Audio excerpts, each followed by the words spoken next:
Bueno, muy buenos días. Bienvenidos a este Paraninfo de la Universidad de Alcalá para celebrar el 10º aniversario del Centro de Estudios de Políticas, Públicas y Gobierno de la Universidad y para escuchar especialmente la conferencia que va a pronunciar el profesor Angus Deaton.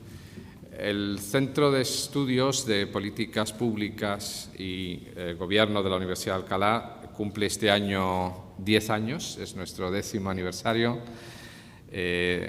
Fue fundado a finales del año 2006 y ha estado desarrollando en estos 10 años que cumplimos pues una serie de actividades que ponen de manifiesto especialmente la vinculación de la empresa y la universidad, el mundo de la función pública y de la actividad pública con el mundo académico. La misión principal que tiene el centro siempre ha sido la de ayudar a los representantes políticos, a los miembros que participan en la vida pública española, en responsabilidades de gobierno, en responsabilidades legislativas, a actualizar sus conocimientos, a facilitarles recursos, conocimientos, habilidades directivas en que puedan obviamente contribuir al desarrollo de su labor ejecutiva. Y por otro lado es obviamente, como no puede ser de otra manera en una institución académica, es un foro de reflexión y de debate sobre cuestiones del interés público. Las actividades principales del centro se desarrollan en estos años mediante una serie de foros de reflexión y debate en aspectos que tienen, pues, obviamente una conexión muy directa con la actividad de nuestros representantes públicos, como son la economía, la salud, todo lo que tiene que ver en el campo de las políticas de sanidad, por ejemplo, también en energía y medio ambiente, también en educación o en investigación, en innovación y en el campo también de la transparencia y de la función pública. Hemos organizado a lo largo de estos 10 años 26 foros que se han ido desarrollando en los parlamentos regionales. Hemos estado prácticamente en todos o casi todos ellos, recorriendo todo el país en numerosas ocasiones, también en el Senado de España, y hemos dado formación o hemos contribuido a fomentar la reflexión y el debate pues a más de 1.300 personas, representantes políticos, como digo, de todo el espectro público en España.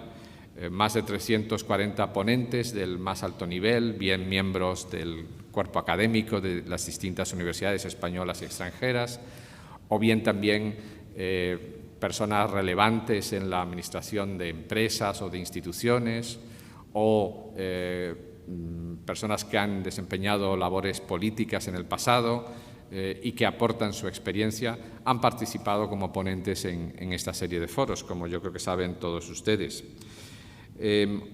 Hoy tenemos el honor de recibir al profesor Angus Deaton, que es economista de origen escocés, aunque nacionalizado norteamericano. Tiene en este momento las dos nacionalidades, la británica y la estadounidense.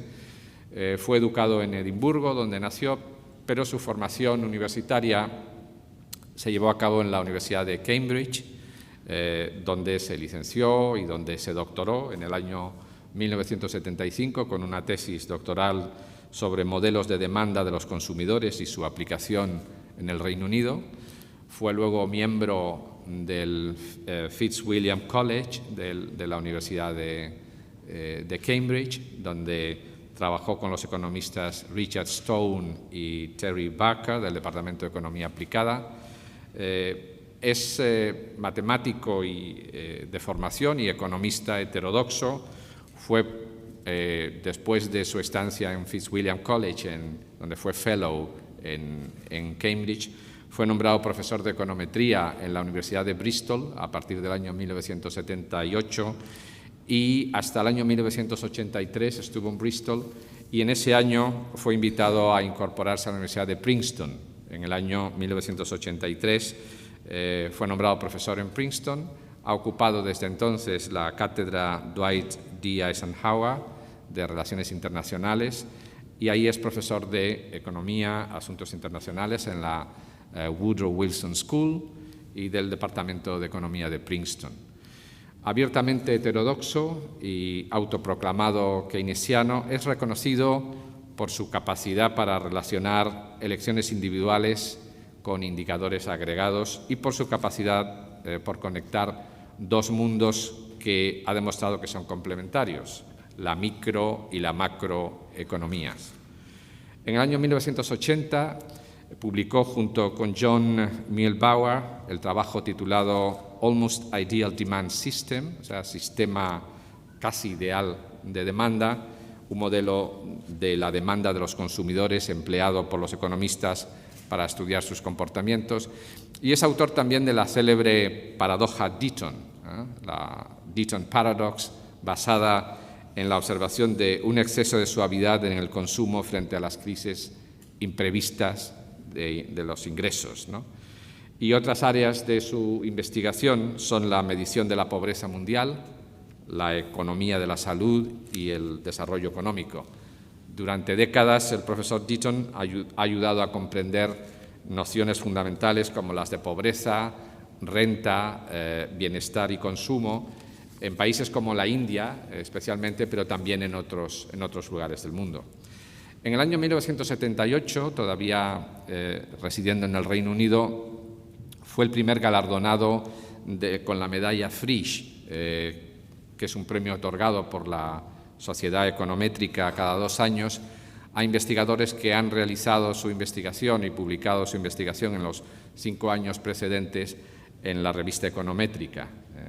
Es miembro de la Econometric Society, de la Academia Británica, de la Academia Americana de las Artes y las Ciencias y posee diversos títulos honoríficos, como es doctor honoris causa por la Universidad Tor Vergata de Roma, por el University College de Londres, la Universidad de St. Andrews.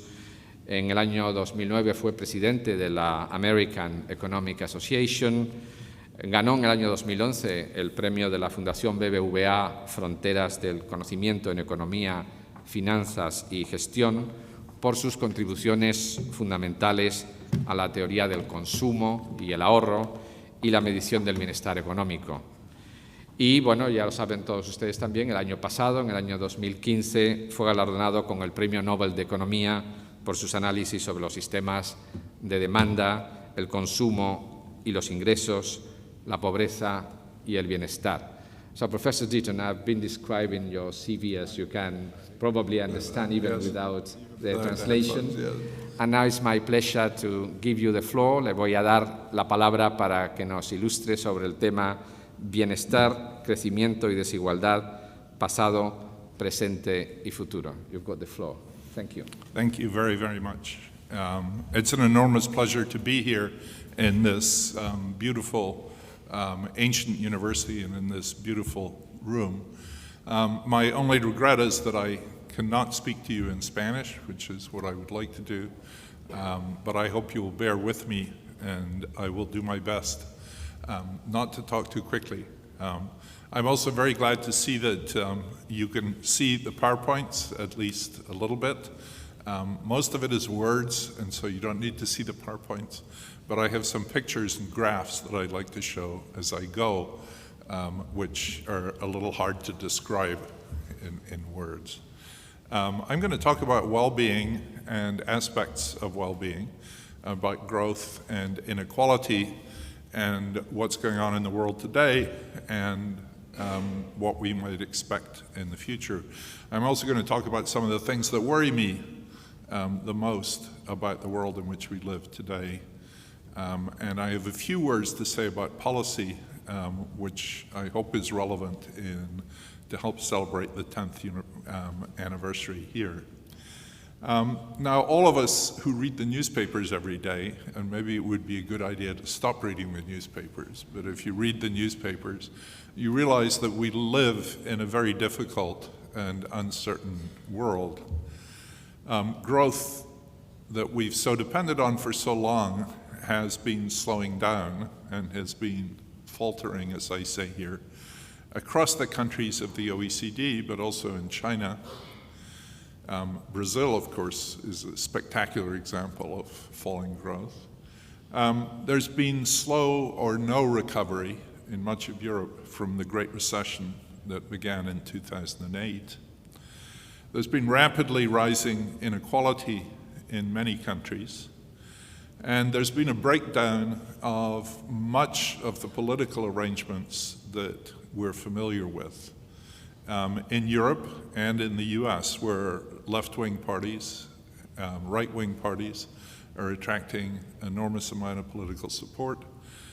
Donald Trump in the United States and Bernie Sanders to a lesser extent. In Britain, the threat of the country leaving Europe, the Brexit threat.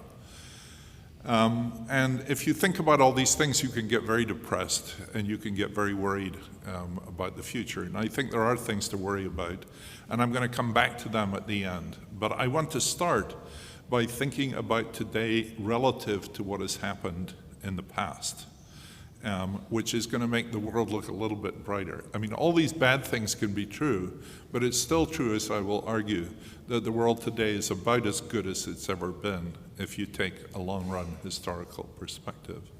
This will also help us think about the role of inequality, because inequality is a complicated thing, and it's too simple to think inequality is bad, or as some would argue, inequality is good. And I want to come back to the role of inequality in our current troubles. So that's where I'm going.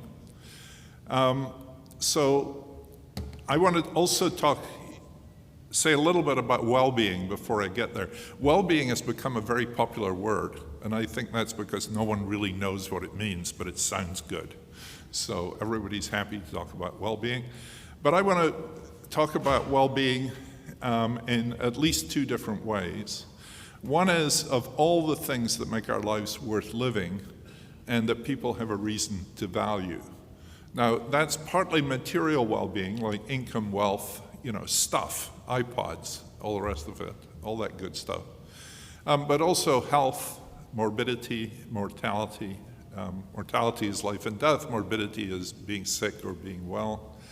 Education is very important. Civic participation, the ability to participate in the world in which you live. So that's one way of thinking about well-being. The other one is direct measures of overall well-being. So I can come up to you and say, how's your life going? Tell me on a scale from 0 to 10. And people have, I was brought up to think those questions were useless and a waste of time. But there's been a lot of interesting recent work in taking them seriously again. And I'm going to come back to that. And there's questions not only about how your life is going, but how are you feeling right now? Are you feeling happy? Are you feeling bored? Do you really wish you were somewhere else? There's lots of things that you can ask people about how they feel right now, and those seem relevant too. And I'm going to show you actually some data on Spain about how people are feeling towards the end. But these different concepts, this sort of list of things that make your life worth living, or how you're feeling or how you think about your life are very different things. Now, going back into history first, in my book, The Great Escape, these have been great episodes of human progress, and those I've used the metaphor for the Great Escape in my book. And it's a great escape from destitution, from ill health, from dying too young, to long life and better material living standards. And beyond that, beyond health and wealth, which is what I like to focus on, there are many other good things. There's better governance. Democracy is much more widespread around the world than it used to be. I mean, you in Spain have a history of that, and you know very well how much better it is to live in a democracy. There's large-scale reductions in violence around the world. People don't have to worry about being murdered as much as they used to. There's huge increases in education around the world, especially for girls who used not to be educated at all. And also there's been, people know and report that their lives are better than they used to be. Now, during those episodes, some of which I'm going to talk about briefly, progress has nearly always been uneven, meaning some people make the break.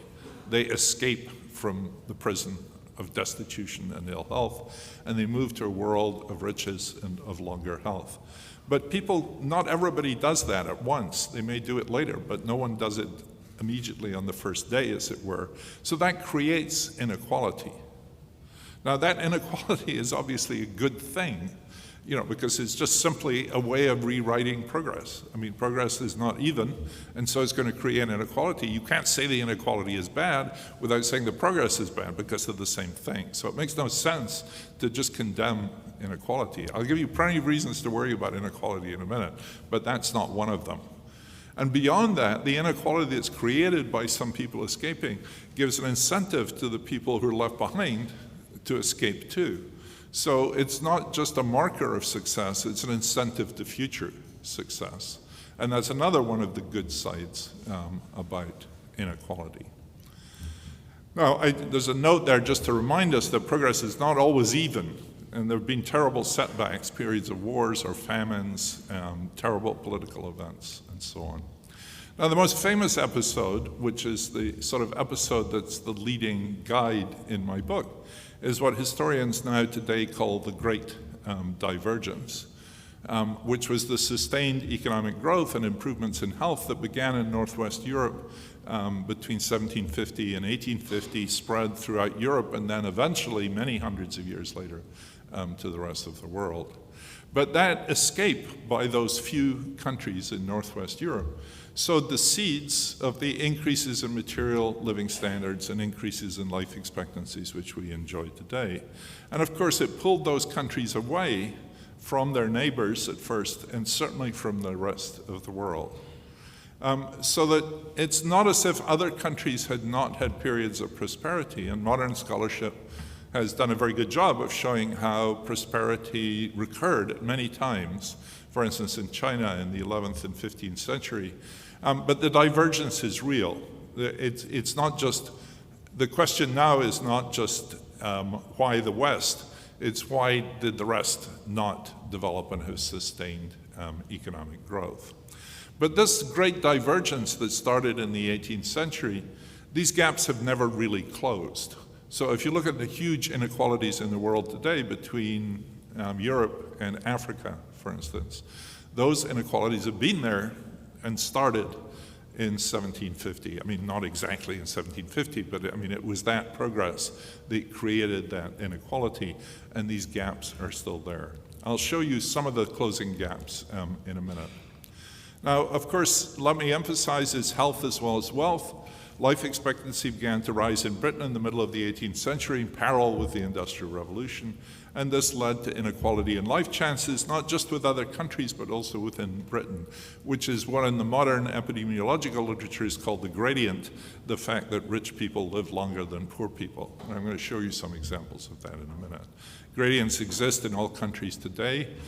The rich nearly always live longer than the poor, but again, let me emphasize the importance of health. So I'm going to go back in history, show you some contemporary examples, but let me show you some old examples.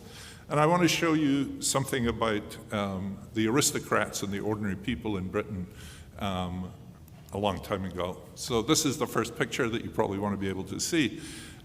So this picture shows life expectancy for the ordinary people of Britain from 1550 until after 1850. This comes from Tony Wrigley's wonderful work on the parish registries in Britain, which documented how people lived over 300 years. And I always think this is a pretty remarkable graph. There are two things about it. One is the enormous variability of life expectancy from year to year. And that's, of course, because famines and the Black Death and cholera epidemics and smallpox and terrible things that came along and killed large numbers of people, especially children, and that has a huge effect on life expectancy in the years. But those bounce back, so you get a lot of variability, and you can split up the period and look for trends, but there's really no obvious trend there at all. So you've got about 300 years And not very much happened to life expectancy of the ordinary people in Britain. And my guess is that this would be, we don't have all the data for other European countries, but I think it would look very similar. So a sociologist called Bernard Harris had the wonderful idea of superimposing on this graph the life expectancy of the dukes and their families, the ducal families in Britain. You know, so you take the really rich people, you know, and you can do this with the kings too, but he did it for the dukes. And the dukes, of course, you got really great data because they were very careful to write down when someone was born and when someone died because of inheritance and wealth and all the rest of it. So you know these data very well. So let's put the life expectancy of the dukes on top of that. And you might think, ooh, the dukes are going to do really well. They have so much money, you know, they're not going to suffer from all those things. Well, there's the picture. And this is a pretty amazing picture. And it's not my picture, it's Bernard Harris's picture, but I checked the data so that, you know, he didn't make these up, these are right. And, you know, up until about 1750, the dukes actually, if anything, did a little worse than the other people. We think probably because they liked to ride into battle and get killed. You know, they were in the front line on their horses and so on, so they didn't do so well. But what it's really telling you, too, is in these periods, being a duke didn't help you because if smallpox came, smallpox didn't really care whether you were a duke or whether you were the duke's servant or something. And all the infectious diseases and so on that were sweeping people away, whether it was the Black Death or whatever, they didn't really know what to do about these. I mean, smallpox was pretty common. You know, almost everybody got it as a child. Some survived, many, many died. But after 1750, something happened. And you can see that the dukes, you know, so by about 1870, there's about a 20-year gap in life expectancy between the top and the bottom. And that's sort of characteristic of the sort of thing that you see today. Now, what happened? I mean, what happened after 1750? Well, of course, the sad thing is that we don't really know, but we have some pretty good ideas. A lot of this is to do with the Enlightenment. And, you know, there's just a basic change in attitudes starting in the middle of the 18th century, but sweeping through Europe around the same time. And the historian Roy Porter likes to call it the fundamental move from being good to being happy. So, you know, people were mostly concerned with satisfying the king, satisfying the church, and then they started to worry about their own well-being, what you might call the pursuit of happiness, which is in the American Declaration of Independence, and which comes from this period too. So people started trying to make their own lives better. If you look at this health story, we think a lot of it was inoculation for smallpox, which is not vaccination. Vaccination was only invented by Jenner in 1799. So what you're talking about is the process of taking material out of someone who's got active smallpox, rubbing it into the arm of someone who's healthy, and that gives them partial protection. It can also kill them. One of the presidents of Princeton University died from being inoculated. On the other hand, George Washington inoculated all of his army, the Continental Army, during the War of Independence in the US, long before vaccination had been discovered. Those techniques came from China, from Turkey, and from Africa, and were not originally known in Northwestern Europe. So it's a sort of globalization in reverse. I mean, in the sense that now we think of innovation in pharmaceuticals as coming from the center and moving out to the periphery. But what it was doing then was moving from the periphery to the center. So many other innovations that came from abroad, quinine came from Peru, Ipecac came from Brazil, holy wood from the Caribbean. All of these had some effect on mortality, but they were all expensive. They were good, but only the rich got them at first, and then they slowly spread to the rest of the population. So this is, again, a story of inequalities, because that picture you saw before is the growth of an inequality. And you might say it's terribly unfair, only the rich people are getting these wonderful new innovations. But of course, that just shows you that later in time, everybody's going to get these things. So this is one of these good inequalities. I mean, it's showing, it's a signal that things are going to get better in the future. And if the rich get it first, so what? The important thing is everybody gets it eventually. Let me show you in the last 50 years, this is a graph that I like to call the onward and upward graph. This graph shows GDP per capita along the horizontal axis, so income. And on the vertical axis is life expectancy at birth. And each circle represents a country. There are two lines, one for 2010 and one for 1960. The gray blobs are 1960, the darker ones are for 2010. And each blob is a country, and the area of the blob is proportional to the population of the country. So the big blobs are India and China. The big dark blob on the top right there is the United States, which is one of the richer countries. And you can see what has happened over time is there's this very strong relationship between very, very poor countries having very low life expectancy, moving up to richer countries having much higher life expectancy. And over time, countries have been moving from the bottom left to the top right, so people are getting both richer and healthier at the same time. They have better lives, and those lives last longer. I mean, it's just a wonderful, positive thing. And what's more is the graph is getting better over time. So the 2010 graph is actually above the 1960 graph. So even if you were in a country that didn't have any income growth, you had higher life expectancy in 2010 than you had in 1960. So income growth seemed to be a part of the story, but not all part of the story. I thought you might like to see where Spain is on that graph. So you see Spain is sort of fairly typical in that it's moved. It's been above the line in 1960. It's above the line in 2010. Higher life expectancy than you might expect relative to Spanish income. But it shared this general movement onwards and upwards. I could show you lots of other countries. One of my favorites is Korea, which started almost at the bottom there and is now almost at the top. And so some countries have made quite spectacular progress. China made very spectacular progress, but it's a bit of a fraud because the bottom there is 1960, and in 1960 was the Great Leap Forward, and 30 million people were being killed by crazy economic policies. And when they stopped killing people, life expectancy went back up again. But if you'd gone back to 1950, it would have been not as bad as it was in 1960. All right. So, you know, this is good stuff. The world is really a better place, and it continues to get better. What about the global poor? Well, here's the number of people in the world, according to the World Bank's count of global poverty. And if you go back to 1980, there were about 2 billion people in global who were living on less than, say, $2 a day in today's prices. And now that's down to less than 1 billion for the first time. Much of that has been driven by progress in China. But even if you ignore China, which is the middle line, you can see that over the last 10 or 15 years, there's been a big reduction in global poverty. And even sub-Saharan Africa, which is the case where the worst, even there it's beginning to turn down a little bit in recent years. Notice these are not fractions of the world who are poor. These are the total number of people. So world population is going up. So these are barely credible by world history. I mean, you've got this enormous increase in world population, but the number of people living in total destitution is going down and continues to go down. So, you know, I hope I'm cheering you up compared with what I was talking about at the beginning. Here's global inequality.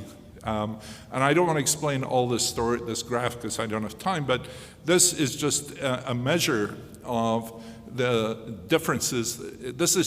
I'm trying to get at the inequality of the global income distribution across people. So this is the differences between countries, and this is a Gini coefficient. It's the Gini coefficient, which is a measure of inequality. And these are, if I had time, I would tell you what all these different curves are. But the most important one is to look at the red one, which is the second one out, which is the most recent data we have, which shows, again, this rapid decline in world inequality. Now, this may seem odd because I said earlier, many countries, in fact, maybe most countries, are having increased inequality. So what's happening here is this is between countries that are driving this down.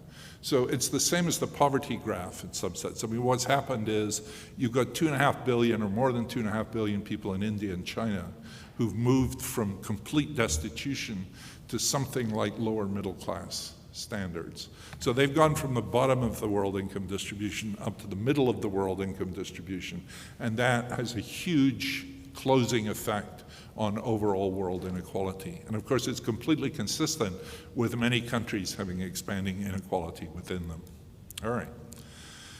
So now I'm going to get a little more negative. So, I mean, what's happening today within each country, where income inequality is rising within many countries? Now, especially in the US, the top 1% has 18.9% of 2012 of total income, and that share has been growing. So much of the growth in the United States has gone to the very top of the income distribution. I looked up the Spanish data before I came here, and in Spain, the increase has been modest. And it's interesting because as I was talking to people in Valencia, people who study this, they're worried about the increase in inequality in Spain. But if you look at it relative to other countries, it's actually quite modest. And the major problem here seems to be not what's happening at the top 1%, where there's only been a fairly modest increase, but the fact that so many people are unemployed at the bottom.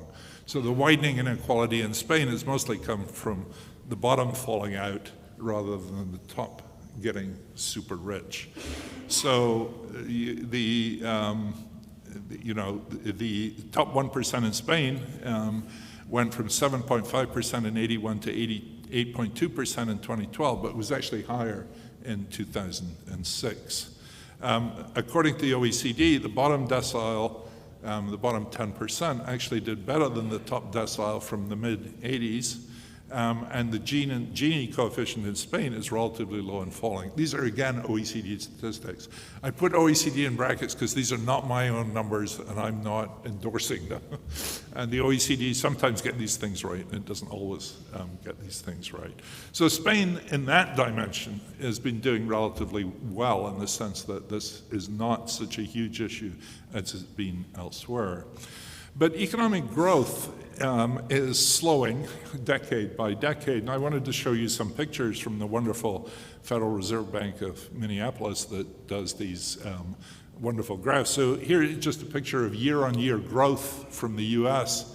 And especially after 1980, you can see that it jumps up and down, but there's a slowing trend, even before we get to the horrible events of 2008. Here's Germany. And even Germany, which is one of the success stories in Europe, you can see this slowing too. Here's France, which looks really, really bad. And there's Spain, which doesn't look so good either. So again, we can blame the Great Recession, which obviously did really bad stuff. But, there's been a long-term deterioration. And so you've got this pattern of which Spain has at least one of these two things, of slow growth and rising inequality. And, this can be really very difficult because, in a world in which there's high economic growth, it's possible for almost everyone to prosper and flourish in some ways. When you've got much slower economic growth, it's much harder. And you get large chunks of the population who run the risk of being left behind. And that's what's really dangerous, if you get this big chunk of people who are not benefiting from what economic growth there is.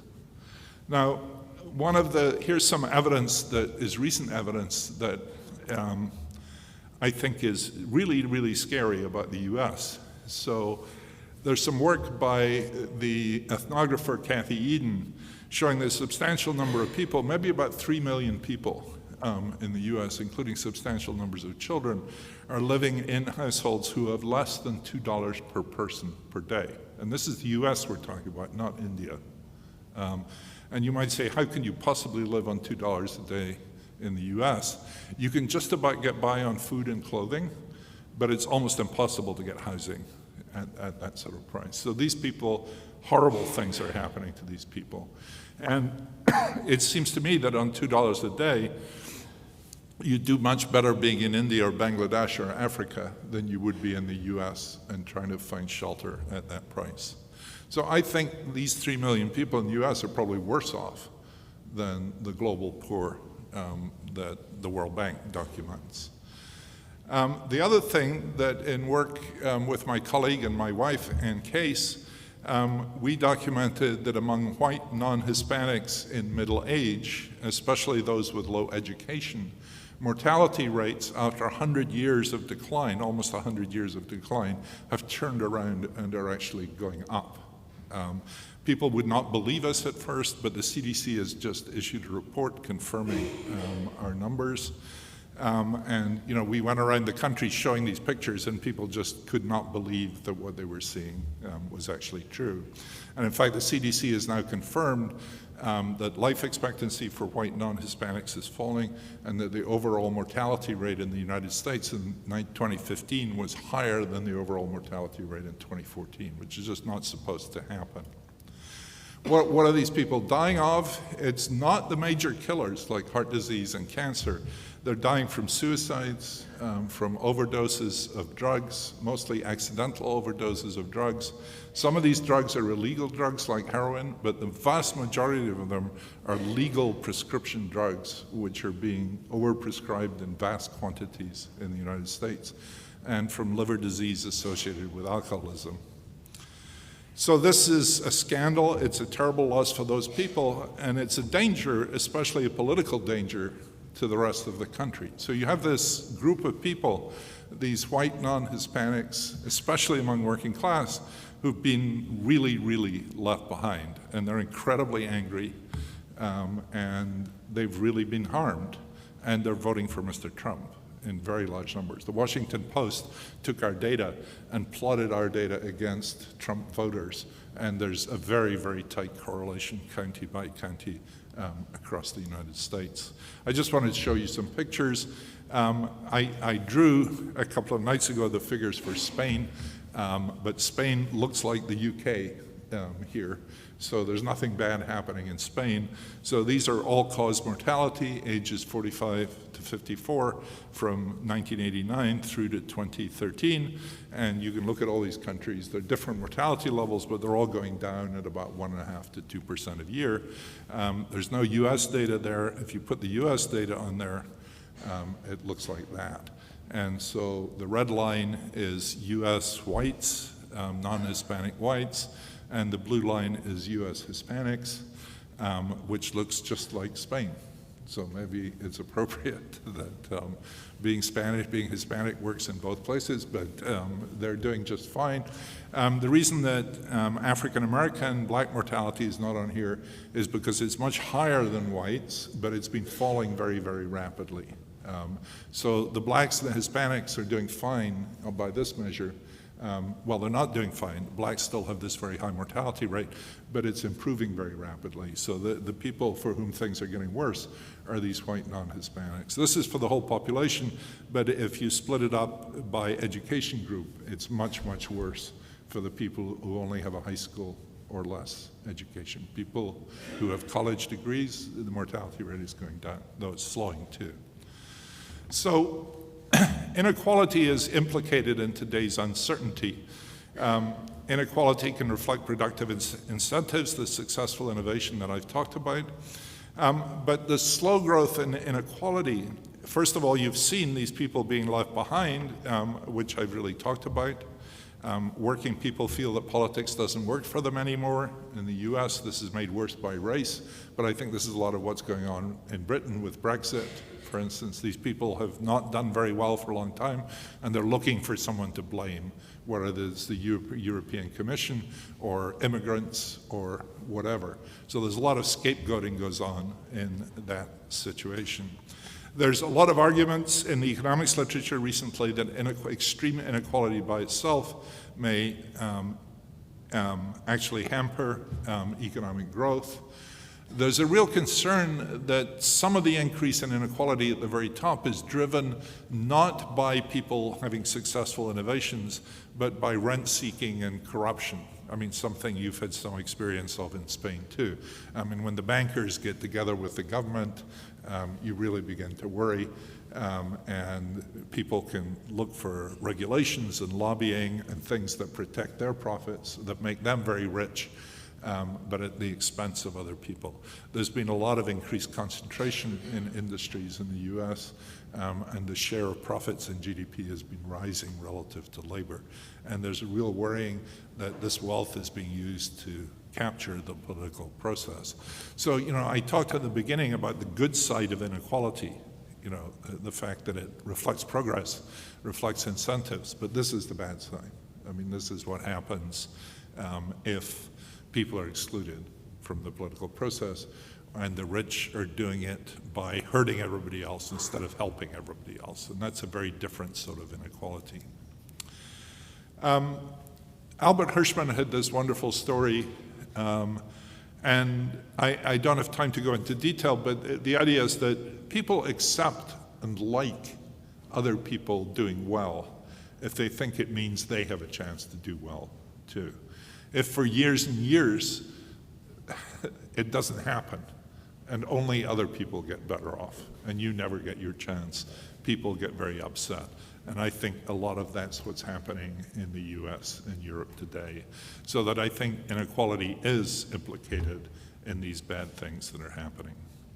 All right, I wanted just to finish by talking a little bit about these measures of happiness, of self-reported well-being, which I promised I'd say something about, and perhaps end on a somewhat lighter note, though, as we'll see, it's not all positive. So can we measure it? Do these measures make sense? Can we use it in policy? And does it give a different sense for how people are doing? So let me skip Amartya Sen's doubt on happiness and just go on to whether we can measure it. So there's two concepts which I'm going to show you some numbers on both of. One is this overall evaluation of life. How do you think your life is going overall? The second one is, how do you feel right now? Do you feel happy right now? And in fact, asking people this is not all that easy. They used to give people like watches, which would beep at you, and it would say, beep, beep, beep, tell me how happy you are. So you punch the button back. And so people do it in real time. But it turns out you don't have to do that. You can ask people, hey, I mean, it's not great if that goes off when you're teaching. Or it's not great if your watch asks you how happy you are when you're a brain surgeon and you're doing surgery on someone, right? So it's much better to ask people, how did you feel yesterday? Did you experience a lot of pleasure yesterday? Did you experience a lot of happiness yesterday? And people can usually remember that. It's pretty hopeless to say, did you feel a lot of happiness on the 4th of January, 1985 or something? No one knows that. But how did you do yesterday? People can answer that. And it's very easy to remember that. People have no trouble answering that question. The question about the overall evaluation of life is a little bit harder, and people usually take a minute or two to think about that, and they have to weigh up various things and come up with some sort of answer. All right.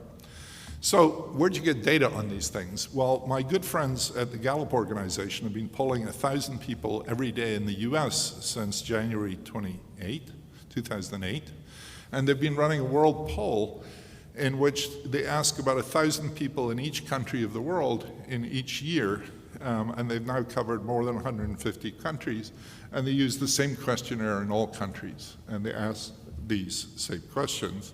My friend and co-author Danny Kahneman has been advising them on this since the very beginning, so very sound stuff, and I'm going to show you some of these numbers.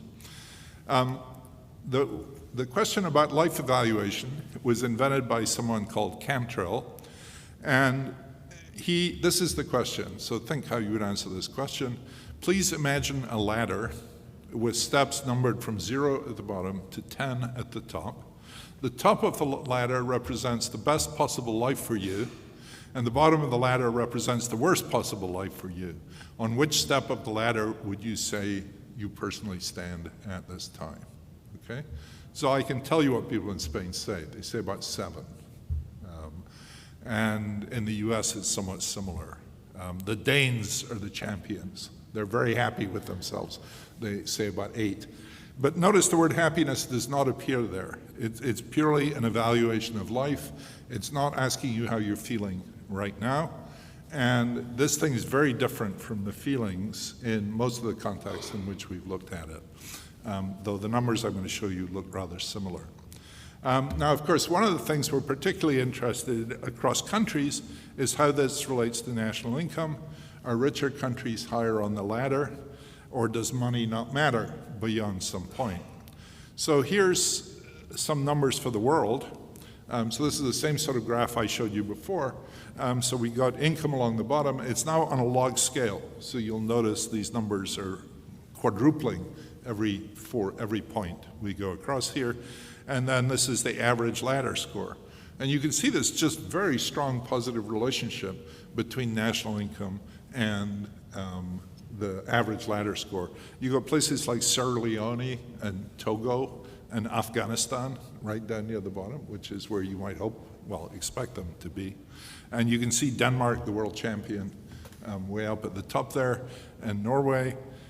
There's China, which China is much richer than India, but tends not to, Chinese people are not so satisfied with their lives. And in fact, the blue dots are other East Asian countries, Korea, Hong Kong, Japan, and Singapore, which all tend to be lower than you might expect. And my sense is that this may be a cultural thing, that people of Chinese heritage are very unwilling to admit they're doing really well, okay? On the other hand, Hispanics, at least in Latin America, are very happy to say they're doing really, really well. So you can see Brazil, Guatemala, Colombia, Costa Rica, Panama, and Mexico all do pretty well. Spain itself is pretty much where you'd expect it to be. Spain is the red blob in there at about 7. So Hispanics in Spain are not particularly happy, whereas Hispanics in Latin America are really much happier than you would expect them to be. But one of the things I wanted to look at is what has the Great Recession been doing to people in Spain. So I thought I'd show you a picture you all know, which is the unemployment rate in Spain, which is on the left-hand axis here.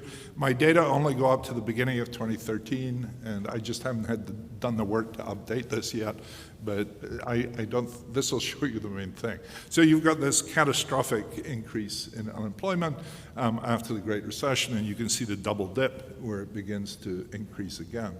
So what happens to happiness measures? What happens to the Cantrell ladder during this period?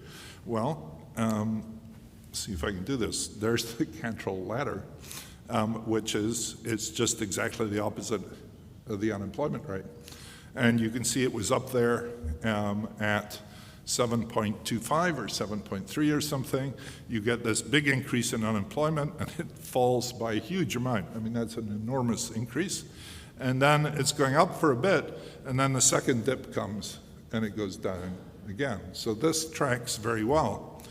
It's interesting, if you look at sadness, this is the fraction of the population who said they experienced a lot of sadness in the previous day. I mean, it almost is the unemployment rate, right? So it's not that, you know, people talk about unemployment hasn't hurt in Spain so much because people can live with their families and so on, but you can see the emotional effects of this here, that people are reporting they experience a lot of sadness, and that's gone up from 20% of the population to 30% of the population. I mean, a 50% increase in the fraction of people saying they were really sad on the previous day. If you look at stress, did you experience a lot of stress on the previous day? It's very much the same. If you experience a lot of worry in the previous day, there it is. Everybody here doesn't look very worried, but you know, no doubt you would. Maybe it's gotten better since 2013. And one of the things that, if you look at other European countries, I've done these pictures for other countries, but I don't have time to show them, but you get very similar results for the countries that were worst affected by the crisis. I mean, in Ireland, in Portugal, and in Greece. The USA doesn't match very well, and I'm still working on that. I think one of the issues is that unemployment, there's been this mysterious decrease in labor force participation in the United States. So even though unemployment has gone back to what it was before the crisis, I think people are still very unhappy. And I think what has happened is a lot of people, especially some of these white middle-class people that I was talking about before, have just given up trying to get jobs. And they remain extremely unhappy, but they're not technically registered as unemployed because they're just not trying to get work anymore. I thought it might be interesting to see Germany, since Germany obviously was affected by the crisis in different ways, to put it nicely, than the rest of Europe. And so here's the German ladder, which is going in exactly the opposite direction to the Spanish ladder, and German sadness is falling along with German unemployment. So one way of talking about these was Germany is exporting sadness from Germany to Spain. You know? And you guys are importing sadness and stress and worry from Spain, from Germany into Spain. So if I can just summarize these numbers I've shown you, these measures make sense. I mean, you know, when I started working on this, I thought, well, you know, there's maybe nothing here at all. But they really do match up. Now, you could say, okay, we knew unemployment was bad before we started, so maybe you haven't taught us anything more than we know. But these numbers are bigger. They have a bigger effect on people's emotional well-being than just the loss of income. So this feeds into a narrative which says unemployment is uniquely bad. It's not just losing income. So, you know, if you make up the income, you've done some of it, but you haven't dealt with all the consequences of being unemployed. So from a policy perspective, I mean, I don't think these things should replace GDP or unemployment numbers, but I think policymakers should be aware of them and notice the fact that austerity policies, unemployment and so on, are deeply affecting people's emotional well-being, as well as just their pocketbooks. You know, that there's other things there that ought to be taken into account. So I think this is just my last slide, trying to pull everything together. I mean, what should we be doing? What should policymakers be thinking about? For me, the crucial message from Inequality here is that we can't afford to leave people behind, especially when growth is so slow. You know, I don't think inequality, as I've said over and over again, is such a bad thing. But you can't have people not getting anything over long periods of time when other people are really, really prospering. I mean, what policies do we have for doing that? That's a really hard question. And it's a question that I think has different answers in different countries. You talk to Americans about redistribution and they get really angry. Even poor people get really angry. Whereas Europeans are much more open to redistributive politics. And I think that's something that's deeply ingrained in the way that America developed and the way that Europe has developed. Going all the way back to the Enlightenment and the, you know, America still has an Enlightenment economy or something which has never seen the growth of social welfare in the way that it's happened in Europe, and they feel very differently about these things. But we must keep opportunities open. That's really a reference to education. It's really important even if some of the older middle-aged people now with low education don't do so well, that their kids still have a good chance of making it at the next generation. We mustn't shut those opportunities over. Safety nets are very important. They're much weaker in the US than they are in Europe, and austerity has clearly made everything worse. At the very minimum, I think it's very, very important to have greater sympathy for, you know, those of us who are sitting in this room, me, you know, I'm one of the great people who's benefited enormously from globalization. You know, I moved countries, I earn more money than ever I could have dreamt of. My children are much, much wealthier than I am, you know, and this is all to do with globalization, economic growth. But you can't think it was all done through our own efforts. You know, this is a societal effort, and there are people who are being left behind, and we owe them stuff too. And we must maintain sympathy with them. Otherwise, I think it's ethically unjust not to do that. But even beyond that, these people will come back and bite us, you know, if we don't make life better for them. And the political dangers, I think, are really, really there.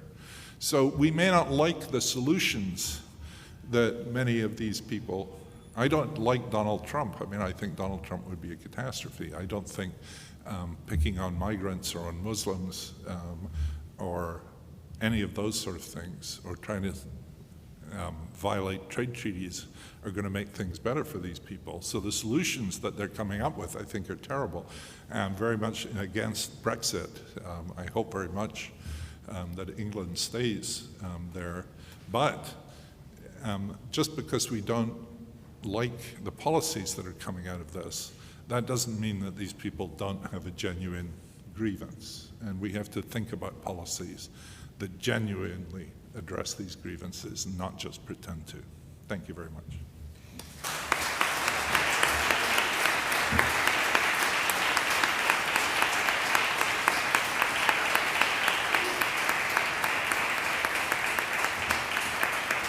Thank you. I'm very happy to take some questions if there are questions. No, como ha dicho el profesor Deaton, está dispuesto a contestar a algunas preguntas. Si hay alguna persona que desee formular alguna pregunta, por favor levante la mano y le acercamos su micrófono.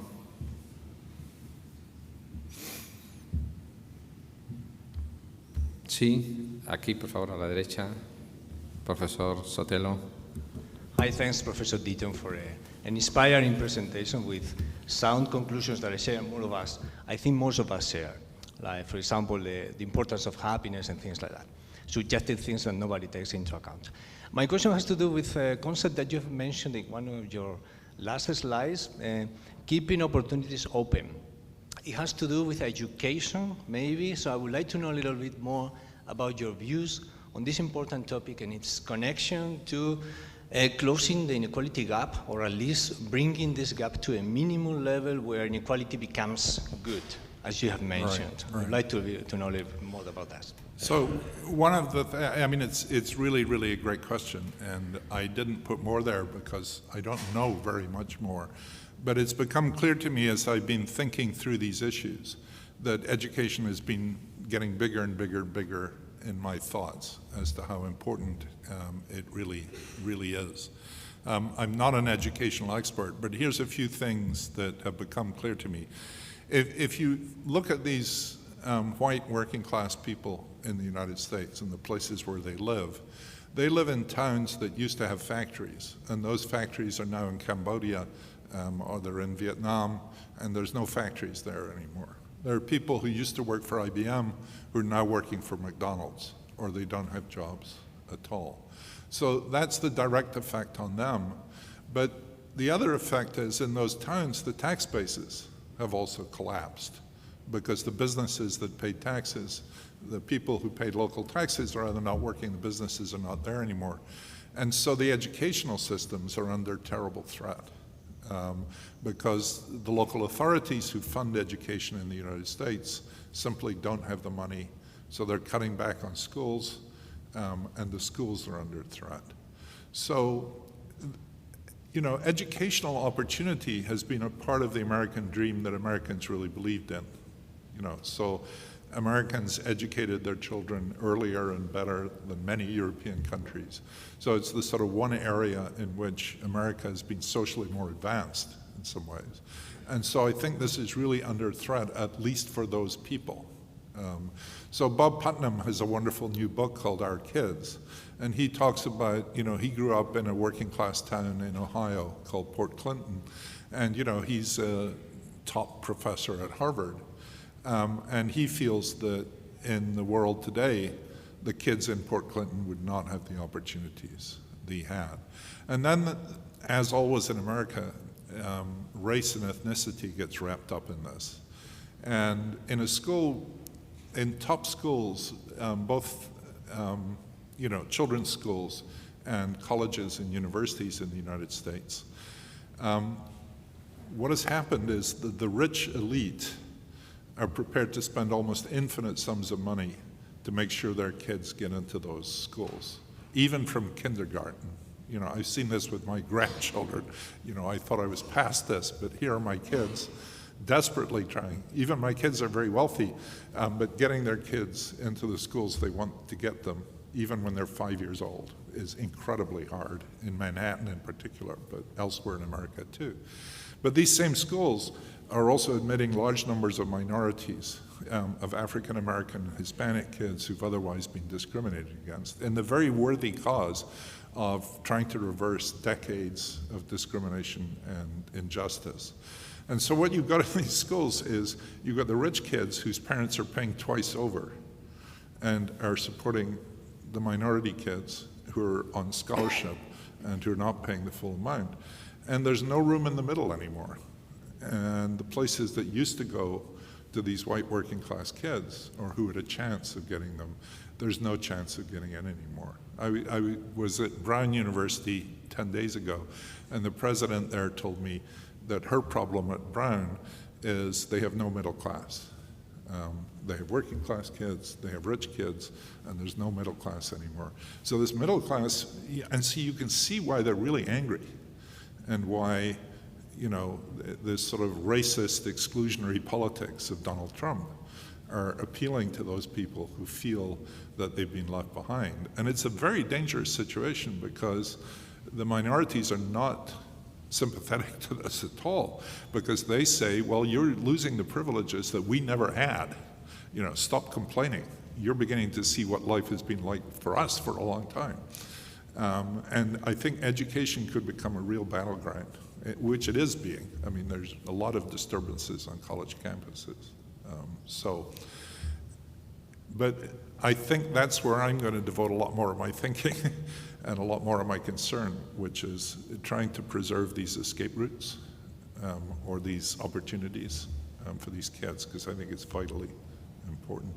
I was in China a couple of weeks ago, and it's a concern even there, because these people are getting very rich. And some of these kids, some of these guys who are very rich very quickly were very poor, but had a chance because the educational system was open to smart kids under communism when they were, even though they were very poor. And that's becoming harder and harder and harder. ¿Alguna otra pregunta? Sí, por favor, Ricardo Martínez. Thank you, Professor Deaton, for you being here with us, and for the very enlightened speech you have shared with us. You have already mentioned that in your last slides, the idea of maybe better challenge the unemployment rather than no income or less income. And related to that idea, we see now the debate raised by political parties in specific countries with the idea of introducing that mention of and that idea of the universal basic income. You know, you think this may help to make the markets more efficient? How you combine that idea with other schemes like pension schemes, unemployment schemes? What's your ideas related to that new policy proposal? Yeah. Since I've been in Spain, people have been talking about this all the time. And I think there was a feeling that if the Swiss referendum had taken place in Spain, it would have had a very different outcome, a very different outcome. There is, of course, the question as to how to pay for this, which is a fairly serious problem. You know, that it sounds very good, but if you're going to have a basic income grant that's large enough to really make a difference, you're not going to have very much else, you know, because it's going to basically absorb almost all of government expenditure on all the other things that are going on. And what that does to pension arrangements, unemployment arrangements, all the rest of it. And it's not clear that a lot of the people who are in favor of basic income grants are prepared to give up all the things that it would take to actually make it work. I've been a bit careful about what I say about this, because at some point I'd said, yeah, that sounds like a good idea to me.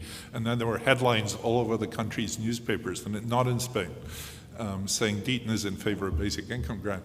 And it turns out there's a whole religious community out there who believes in basic income grants. And so my email was full the next day of people saying, would you endorse this and that and the other thing? So it's a huge world movement. What I'd said I thought it was a really good idea was in the context. A lot of people are worried about rapid automation to the point where you have a world that's run by robots and there's no jobs for people at all. And the only people who make money are the owners of the robots or the people who invented the robots. And no one else has any really good jobs. And economists have always thought that when that happened, people would find something else to do. But in recent years, that's not been happening as quickly as people would think. So I'd really just address the idea of what would you do in that terrible future. And I think you'd have to have a basic income grant in that case, because you'd have to find a way of sharing this new prosperity with everyone. I don't think we're there yet, though. And when I was in Valencia, Chris Pissarides was there, and he really thinks about unemployment much harder than I have. And there clearly are other reforms in Spain that could be done that could lower unemployment rates, though they may not be popular among various people. So I think some of these structural reforms of labor markets are probably more urgent right now. And it might be possible that you could negotiate something along those lines, which you could have a smaller basic income grant in exchange for unions and other people going along with labor market reforms. And that way you might get some of the best of both worlds. ¿Alguna otra pregunta? Bueno, pues si no hay ninguna otra pregunta, quiero de nuevo agradecerle. Ah, sí hay una pregunta. Sí, por favor. Sorry. Well, thanks again for your presentation, Dr. Deaton. Very refreshing and very inspiring. I have a general question, and probably not much aware of global tendencies, but how do you perceive that the new generations, which are obviously bringing new values and new ways of perceiving well-being, might be changing the picture on how well-being and humanity will be evolving? Because in my humble opinion, this might change the way we value how the future might be brighter or not. So this might be probably even natural evolution, something like that. How will that, in your views, affect well-being in the future?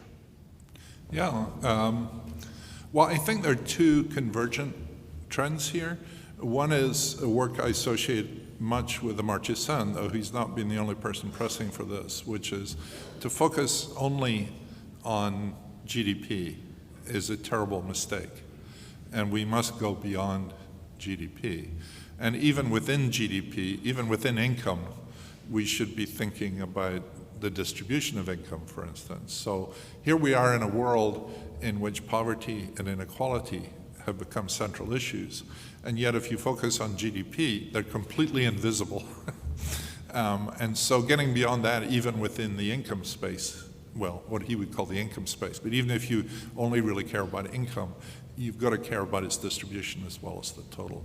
But beyond that, the other thing that Sen has pushed for is, a broader definition of well-being, so that health becomes very important, education becomes very important, and these should not be, there's always this sense the really important minister in the government is the Minister of Finance, the really unimportant minister is the Minister of Health.